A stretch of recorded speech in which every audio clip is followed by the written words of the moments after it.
Masyarakat diherankan masih ada saja oknum yang tega memeras dana bantuan bencana. Padahal pelaku yang telah terbukti melakukan korupsi tersebut dapat divonis hukuman mati.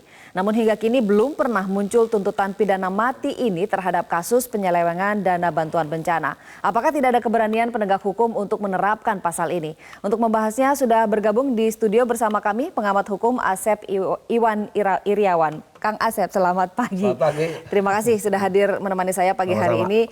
Kang, udah tahu hukumannya maksimal yaitu pidana mati, tapi kenapa masih ada orang yang berani dan tega begitu? Ya, satu mungkin dia tidak punya rasa empati, rasa simpati, merasakan bahwa apa yang terjadi di Lombok ini kan tidak hanya yang merasa sedih tidak hanya masyarakat Indonesia, dunia pun memperhatikan. Bahkan Presiden berkali-kali datang ke Lombok. Artinya di Lombok itu ketika ada bencana nasional, ada sebagian saudara-saudara kita meninggal akibat bencana alam.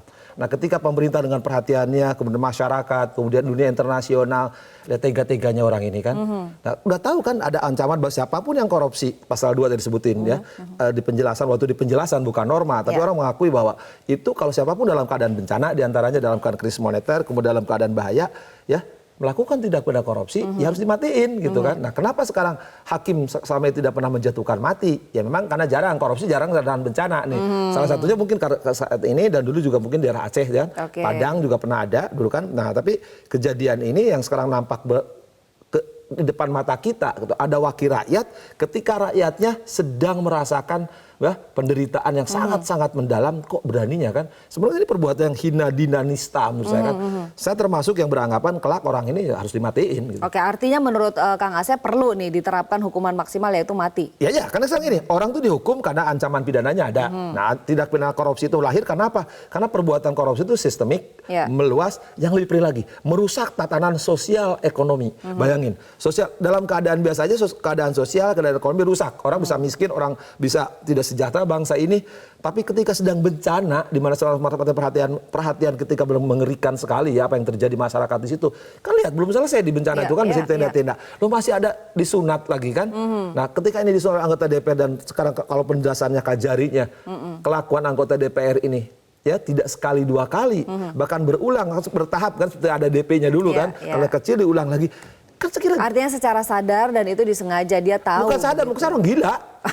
Maaf, saya kata saya nggak takut. Tapi mereka yang ada di sistem peradilan pidana berani nggak menerapkan hukuman maksimal mati dalam kasus ini? Persoalannya kan di kalangan para hakim dalam sarjana hukum pada umumnya. Nah, norma sudah ada satu itu. Kedua, hukuman mati di beberapa perundang-undangan termasuk dalam korupsi ada. Dulu memang ada pertentangan sampai dari zaman dulu sampai akhir pun masalah setuju tidak hukuman mati tidak akan pernah selesai.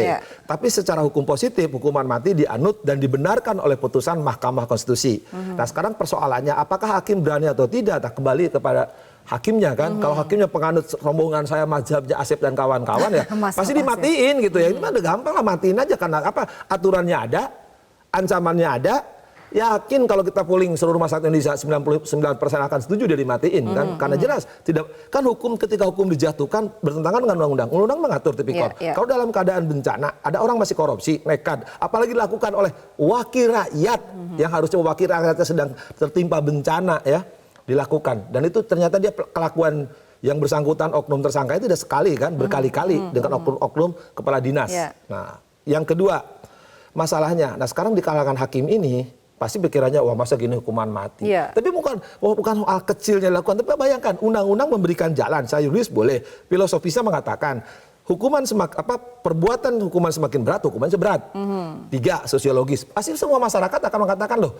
Tanya masyarakat Lombok aja lah yang sedang bencana. Ini kan harusnya mereka sekarang makan lebih tinggi daripada Indomie dan kawan-kawan misalkan. Ya harusnya kan jadi lebih baik yang mereka tidak hanya makan, pakaian, kemudian perumahan harus dibangunnya, sarana infrastruktur harus dibangun. Lalu udah disunat. Lebih parah lagi coba yang disunatnya apa? Dana pendidikan ketika mereka tidak bisa ikut sekolah, tidak bisa UAS, tidak bisa UTS dan sebagainya masih berani. Artinya ada pelajaran yang harus diambil dari sini dan efek jera yang ditimbulkan dari hukuman yang ditetapkan nanti begitu. Ya kan hukum itu selalu ada efek jera. Nah, efek jerahnya ini kan korupsi itu kan tindak pidana serius, penanganannya extraordinary, sekali lagi ya kejahatan serius, penanganannya luar biasa. Artinya apa?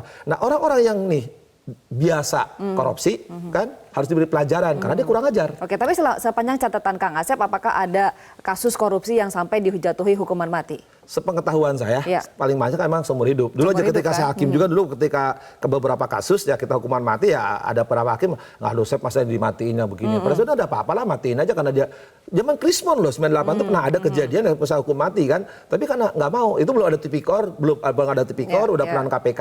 KPK juga baru seumur hidup ya sekarang ada peran tipikor ya kasusnya ketua MK.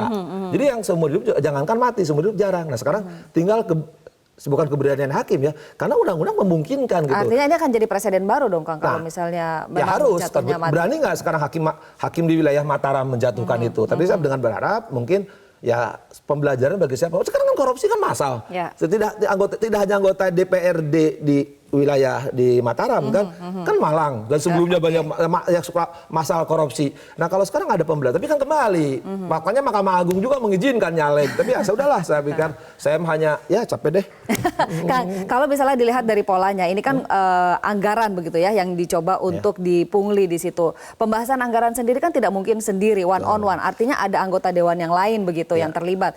Mungkin nggak ini sebetulnya adalah kasus yang dilakukan oleh berjamaah begitu? Ya, salah satu ciri korupsi itu dilakukan dari sistemik dan meluas. Di satu meluas dilakukan berjamaah dan menyelundupkan hukum. Nah sekarang kan soalnya ada anggaran sekarang rata-rata aja gitu jalan-jalan biasa aja. Tapi di belakang itu kan ada minta persentase. Nah kalau persentase digolkan melalui persetujuan dewan, nah selama ini kan nampak di DPR yang paling kencang. Ya tentu yang paling Malang lah, yang paling orang mengingat Malang, Jambi, kemudian Medan kan. Semua dapat ya. Nggak dapat. Nah sekarang kan nggak mungkin dia gujukan sendiri. Pasti ujungnya ya. Lalu saya nggak mungkin dong pengaruh yang lain. Iyalah nggak mungkin pengaruh yang lain. Tapi nanti ujungnya ketika dia dapat pasti bancakan kan. Nah dibagi-bagi. Saya pikir Pak, ya ini harus ditelusuri oleh ini kan satu momentum Kejaksaan Agung ya bisa nyaingin KPK. Ya, kalau misalkan kejaksaan sekarang berani OTT dan menangkap anggota dewan dan korupsi sedang ini harus berani dong. Dia buka bahwa pelakunya tidak hanya dia sendiri, mungkin juga ke teman-temannya yang lain. Makanya kan di kalangan suka ada istilah jangan main hakim sendiri. Nggak mungkin anggota DPR main hakim sendiri. Nah, ketika pasti mainnya rame-rame. Ya, rame-rame lah. Yang udah patah seperti Malang, Jambi dan semua itu kan juga rame-rame. Nah, ketika rame-rame juga tidak hanya berhenti di situ.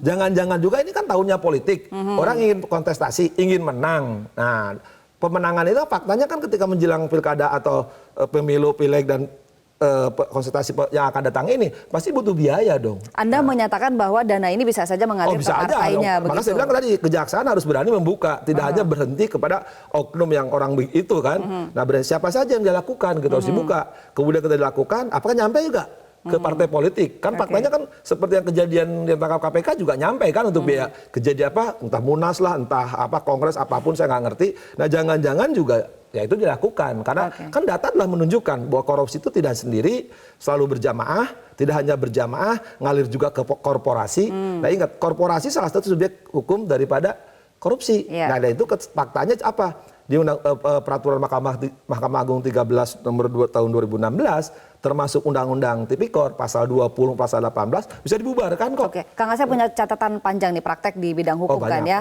Nah, menurut pandangan Kang Asep bakal berani nggak kejari di sana di Mataram? Nah, sekarang gini, kan sekarang momentumnya bahwa kejaksaan menunjukkan bahwa kejaksaan juga ya selama ini kan dianggap bahwa jaksa atau penegak hukum lainnya tidak mampu sehingga lahir KPK. Nah, sekarang tunjukkan bahwa kejaksaan juga kami sanggup. Dan ini fakta telah mereka. Faktanya ada oknum anggota dewan ya sedang dalam keadaan bencana alam ya dia melakukan pemerasan kategori korupsi hukum pasal 2 ayat 2 penjelasannya mengatakan pemberatan hukuman terhadap dalam keadaan bencana bisa dihukum mati, ya matiin, tuntut mati. Saya kira Prasetyo harus berani perintahkan kepada Kajari, Prasetyo perintahkan kepada Kajari, tuntut kelak itu hukuman mati. Oke, Kang kalau misalnya dilihat dari aturan terkait pengelolaan dana penanggulangan bencana itu kan ada aturannya sendiri. Apakah perlu ada pengetatan gitu atau aturan tambahan yang mengatur masalah itu agar kedepannya ini tidak terjadi lagi? Saya termasuk beranggapan sekarang kan selama pemerintahan Jokowi sistem itu dibangun, aturan-aturan sudah lengkap gitu kan. Justru bukan sekarang diregulasi sekali lagi aturan, tapi ada diimplementasi.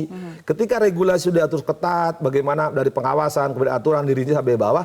Tapi namanya oknum, tataran implementasi tadi kan menggunakan kan korupsi itu dalam keadaan kesempatan dia bisa mengambil uang itu, bisa membagi uang itu dengan cara bancakan, diambil.